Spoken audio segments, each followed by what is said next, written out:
అందరికీ నమస్కారం అండి। ఈ రోజు వీడియోలో వినాయక చవితి రోజున మనం ప్రత్యేకంగా పాలవెల్లి అనేది కడతామండి। ఈ పాలవెల్లిని ఎలా కట్టాలి పూర్తి విధానం మొత్తం కూడా నేను ఈ వీడియోలో అయితే తెలియజేస్తానండి। వీడియోని మాత్రం స్కిప్ చేయకుండా చూడండి। వీడియో అనేది చాలా వరకు అందరికీ ఉపయోగపడుతుందండి। ఖచ్చితంగా మీకు ఉపయోగపడితే లైక్ చేయండి। ముందుగా అయితే వీడియోలో చూపిస్తున్నాను కదండి, ఇది వచ్చేసి పాలవెల్లి అని అంటారండి। ఈ పాలవెల్లిలో రకరకాల మోడల్స్ అయితే ఉంటాయండి। జర్మన్ సిల్వర్లో అలానే ఇత్తలిలో ఇలా అయితే నేనైతే ఇది వెదురుతో చేశారండి। ఈ పాలవెల్లి అనేది ప్రతి పూజా షాప్ లో కూడా మనకి వినాయక చవితి ముందు రోజు కానివ్వండి, వినాయక చవితి రోజు ఒక వారం ముందు కానీ మనకి పూజా షాప్స్ లో అయితే దొరుకుతూ ఉంటుందండి। నేనైతే ఈ పాలవెల్లిని లోకల్లోనే తెచ్చుకున్నానండి, పూజా షాప్ లోనే తెచ్చుకున్నాను। నాకైతే 50 రూపాయలు అయితే పడిందండి। నేనైతే ఇది లాస్ట్ ఇయర్ అయితే తెచ్చుకున్నాను। నాకు ఇది కొద్దిగా సెంటిమెంట్ లాగా ఉంది అనేసి నేను ఎవ్రీ ఇయర్ కూడా ఇదే వాడదాము అని చెప్పేసి చాలా జాగ్రత్తగా తీసి పెట్టుకున్నానండి। ఎప్పుడైతే మనకి వినాయక చవితి పండుగ ఉంటుందో ముందు రోజు మనం క్లీన్ చేసుకోవచ్చండి, లేదు అంటే ఆ రోజునే కూడా మనము ఈ పాలవెల్లిని అయితే మనం శుభ్రం చేసుకొని పసుపు కుంకుమ అనేది పెట్టుకోవచ్చండి। కానీ మనం ముందు రోజు చేసేసుకుంటే ఏమవుతుందంటే పూజ రోజు టయానికి మనకి కొద్దిగా టైం అనేది సేవ్ అవుతుందండి। అందుకే దీన్ని శుభ్రంగా నీళ్ళతో కడిగి తర్వాత చక్కగా పసుపు కుంకుమలు అనేటివి పెట్టుకోవాలండి।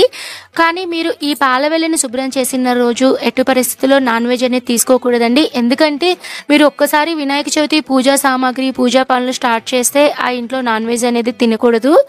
నేనైతే ఇలాగ పాలవెల్లిని తీసుకొని శుభ్రంగా మంచినీటితో కడిగి చక్కగా నేను పసుపుతో మొత్తం అలంకరణ అనేది చేసుకున్నానండి। పసుపులో కొద్దిగా గంగాజలము కొద్దిగా పన్నీర్ అనేది వేసుకున్నానండి। నా దగ్గర ఉంది కాబట్టి వేసుకున్నాను, ఏమీ లేకపోయినా పర్లేదండి। జస్ట్ మంచినీళ్ళు కూడా వేసుకొని మీరు ఆ పసుపును మొత్తం కూడా ఈ పాలవెల్లి పైన ఉంటుంది కదండి, పైన మొత్తం కూడా మీరు ఈ పసుపుతో అయితే మీరు రుద్దుకోవాలండి। తర్వాత దాని మీద కుంకుమ బొట్లు అనేటివి పెట్టుకోవాలి। చాలా మంది గంధం కుంకుమ అలానే బియ్య పిండితో బొట్లు అనేటివి పెడుతూ ఉంటారండి, అది వాళ్ళ తృప్తి కోసం ఎలా అన్నా సరే అలంకరణ అనేది చేసుకోవచ్చండి। ఇక్కడైతే మనము ఈ పాలవెల్లిని పందిరిలాగా అయితే మనం కడతామండి। ఎందుకంటే ప్రతి సంవత్సరము కూడా వినాయకునికి ఈ పాలవెల్లిలో ఎప్పుడైనా సరే ఈ పాలవెల్లి మండపం ఉంటుంది కదండి, ఆ మండపం కిందనే వినాయకుడు కూర్చుంటారు, అక్కడ ఆయన పూజలు అందుకుంటారు అని అయితే చెప్తారండి। ఒకవేళ పాలవెల్లి అనేది లేకపోయినా కూడా పర్లేదండి, అలానే కూడా మీరు పూజ చేసుకోవచ్చు। పందిరిలాగా కొద్దిగా మోడల్ కోసము ఫ్రూట్స్ అనేటివి తీసుకున్నానండి। ఇక్కడ నేను ఒక 3-4 రకాల ఫ్రూట్స్ అయితే తీసుకున్నాను। మనకి యాపిల్కి మనకి తొడిమ ఉంటుంది కదండి, సో తొడిమ ఉండేటువంటి ఫ్రూట్స్ కనుక తీసుకుంటే మనము ఈ పందిరికి పాలవెల్లికి ఈజీగా కట్టుకోవడానికి అయితే ఈజీగా ఉంటుందండి। ఇక్కడైతే నేను యాపిల్ దానిమ్మ అలానే అరటి పండు జామకాయ వీటికైతే నేను ఒక తెల్ల దారం అనేది తీసుకొని మనము పాలవెల్లికి పెట్టుకుంటాం కదండి, ఎంత సైజ్ అయితే మనకు కావాలి, కొంతమంది వి షేప్ వచ్చేలా కానివ్వండి కొద్దిగా స్టార్ షేప్ వచ్చేలాగా అలాగా ఈ పండ్లనైతే పాలవెల్లికి కట్టి అందంగా అయితే డెకరేట్ చేసుకుంటారండి। ఆ విధంగా మీకు ఎటువంటి సైజ్ కావాలి అంటే నేనైతే ఇక్కడ ఒక 3 జానలు అట్లా వెడల్పులాగా అలా అయితే తీసుకొని నేను ఇలా దారంతో యాపిల్కి అలానే దానిమ్మకి ఇలా అయితే నేనైతే ఒక దారం కట్టుకొని అయితే నేను రెడీ చేసుకున్నానండి।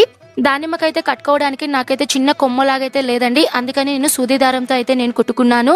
అయితే మీరు ఇక్కడ సూది దారంతో ఏ పండ్లు అయితే కుట్టుకుంటారో మీరు నిమజ్జనం అయిన తర్వాత ఆ పండ్లను వెంటనే తినేయాలండి, ఎందుకంటే అవి పాడైపోతాయి। ఒకసారి మనం సూది అలాంటివి మనం గుచ్చినప్పుడు ఆ పండు అనేది ఆల్రెడీ ఓపెన్ అయిపోతుందండి, తర్వాత రోజు మనం తినాలి అంటే ఒక్కొక్కసారి ఆ పండ్లు అనేవి చెడిపోతూ ఉంటాయండి। ఈ విధంగా అయితే నేను పండ్లని వీటన్నిటిని అయితే సిద్ధం చేసుకున్నానండి। తర్వాత ఈ పాలవెల్లి అనేది మనము 2 రకాలుగా కట్టుకోవచ్చండి, జాగ్రత్తగా వినండి। ఒకటి ఏంటంటే మనము 4 మూలల దారంతో పురుకోస్ దారంతో కానీ ఏదైనా సరే మనకి తెగకుండా ఉంటుంది కదండి, అలాంటి దారం తీసుకొని 4 మూలలు అయితే కట్టుకోవాలండి। కొంతమంది ఏంటంటే 2 వైపులు మాత్రమే కట్టుకుంటారండి। నేనైతే ఇక్కడ పాలవెల్లికి ముందు 2 వైపులు మాత్రమే నేను పురుకోస్ దారంతో అయితే కట్టుకున్నానండి। ఎందుకు కట్టుకున్నాను అంటే నేను ఉండేది రెంట్ హౌస్లో అండి, మనకి 4 వైపులా కట్టుకుంటే మధ్యలో మనము ఒక దారం పెట్టుకొని పైన ఏదైనా స్టాండ్ పెట్టుకొని లేదా మనం ఇంట్లో కనుక ఏదైనా హుక్ కనుక ఉంటే వాటికి మనం ఫిట్ చేసుకొని మనం పాలవెల్లి అనేది పెట్టుకోవచ్చండి। కానీ మేము ఉండేది రెంట్ హౌస్లో కాబట్టి రెంట్ హౌస్లో ఉన్న వాళ్ళందరికీ ప్రాబ్లం అయితే ఇదే ఉంటుందండి, ఆల్మోస్ట్ 100% అయితే ప్రాబ్లం అయితే ఇదే ఉంటుంది। అందుకని నేను ఎలా చేస్తానంటే లాస్ట్ ఇయర్ అయితే నేను ఎలా చేశానంటే మాకు హాల్లో అయితే టీవీ ఉందండి, టీవీ దగ్గర ఒక కిటికీ అనేది ఉంది, ఆ కిటికీకి అయితే నేను ఈ పాలవెల్లిని ఫిట్ చేసుకొని నేను కట్టుకున్నానండి। మీకు వీడియోలో చూపిస్తున్నాను చూడండి। ఇలాగైతే నేను పాలవెల్లిని ఆ కిటికీ దగ్గర మనకి ఒక చిన్న గోడలాగైతే ఉంటుంది, దానికైతే నేను సెట్ చేసుకొని తర్వాత ముందర సైడ్ అయితే మనకి 2 పార్ట్స్ ఉంటాయి కదండి, ఈ పక్క ఆ పక్క నేను పుర్కోస్ దారంతో అయితే నేను కట్టుకొని ఆ 2 దారాలు నేను కిటికీకి అయితే కట్టుకున్నానండి. వీడియోలో అయితే నేను చాలా క్లియర్గా చూపిస్తున్నాను చూడండి. ఈ విధంగా అయితే నేను పాలవెల్లి అనేది పెట్టుకున్నానండి. అయితే మా కిటికీ అనేది కొద్దిగా హైట్ అనేది ఎక్కువ ఉందండి, అందుకని నేను మనం వినాయకుడిని పెట్టుకుంటాం కదా, ఆ ప్లేస్లో అయితే ఒక 2 పీటలు అయితే నేను కొద్దిగా హైట్ కోసం అయితే నేను పైకి పెట్టుకున్నానండి.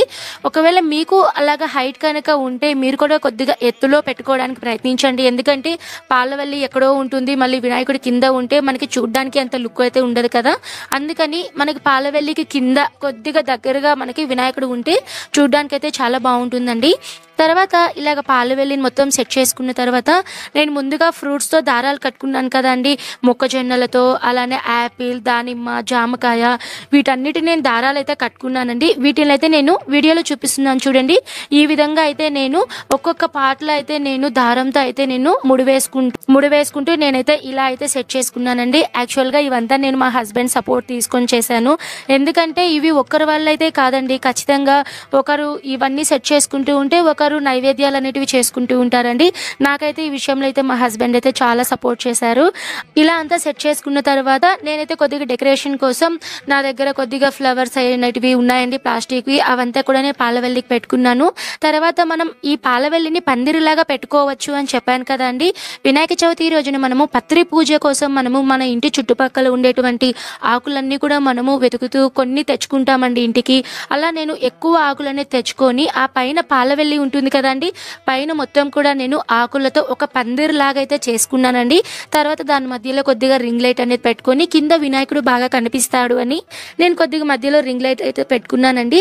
ఈ విధంగా అయితే సింపుల్గా అయితే పాలవెల్లి అనేది నేను కట్టేసుకున్నానండి. మధ్యలో ఒక 2 పీటలు పెట్టుకొని దాని మీద ఒక వస్త్రం అనేది వేసుకొని, ఉతికిన వస్త్రమే వేసుకోవాలండి, మాసిన వస్త్రం అయితే వేసుకోకూడదు. కుదిరితే మీరు కొత్త వస్త్రం కూడా వేసుకోవచ్చండి. నేను ఈ పాలవెల్లికి ఇరువైపులా ఆ పక్క ఈ పక్క కొద్దిగా ఇంట్లో షో చెట్లు అనేటివి ఉన్నాయండి, అంటే మనం ఇండోర్ ప్లాంట్స్ అంటాం కదా, ఆ ప్లాంట్స్ అయితే నేనైతే ఎక్కువగా పూల మొక్కలను అయితే పెంచుతూ ఉంటానండి. వాటిని అయితే నేను సైడ్ అయితే ఆ పక్క ఈ పక్క అయితే నేను ఇరువైపులా పెట్టుకున్నానండి. ఎలా ఉందండి ఈ పాలవెల్లి నేను కట్టుకున్నానండి, చాలా బాగుందండి. పూజ చేస్తున్నంతసేపు కూడా చాలా ప్రశాంతంగా ఉంది. మీరు కూడా ఈజీగా పాలవెల్లి కట్టుకోవాలి అని అనుకుంటే ఇది చాలా బెస్ట్ అయితే చెప్పుకోవచ్చండి. ఎందుకంటే ఓనర్స్ మనల్ని ఏమీ అడగరు, మనం ప్రశాంతంగా పూజ చేసుకోవచ్చు. ఇలా కిటికీకి అనేది మనం సెట్ చేసుకుంటే ఈజీగా చేసుకోవచ్చండి. ఇంకొంతమంది స్టాండ్ అనేది పెట్టుకొని అలా చేస్తూ ఉంటారండి, నేనైతే అలా చేయలేదు. ఇదండి ఈ వీడియోలో అయితే పాలవెల్లి ఎలా కట్టాలి, వాటి అలంకరణ వేటితో నేను చేసుకున్నాను క్లియర్గా నేను తెలియచేశాను కదండి. నేను మరో వీడియోలో వినాయక చవితి రోజున పూర్తి పూజా విధానం, అలానే వినాయక చవితి పూజా డౌట్స్ అనేటివి, పూజకు ముందుగా చేసుకోవాల్సిన ఏర్పాట్లు ప్రతిదీ కూడా నేను మీకు తర్వాతి వీడియోలో అందిస్తున్నానండి. తప్పకుండా మీకు ఈ వీడియోస్ అన్నీ చాలా బాగా ఉపయోగపడతాయండి. తప్పకుండా ఈ వీడియోస్ నచ్చుతాయి. తప్పకుండా మన ఛానల్ని అయితే సబ్స్క్రైబ్ చేసుకోండి. మరిన్ని మంచి మంచి వీడియోస్ అనేటివి మీకు నోటిఫికేషన్ రూపంలో అయితే వస్తాయండి. మీకు ఎటువంటి డౌట్స్ ఉన్నా సరే మీరు కామెంట్ చేయండి, ప్రతి ఒక్కరికి రిప్లై అనేది ఇస్తాను. ఓకే అండి, ఇంతటితో ఈ వీడియోని అయితే ముగిస్తున్నాను. సర్వే జన సుఖినో భవంతు. స్వస్తి.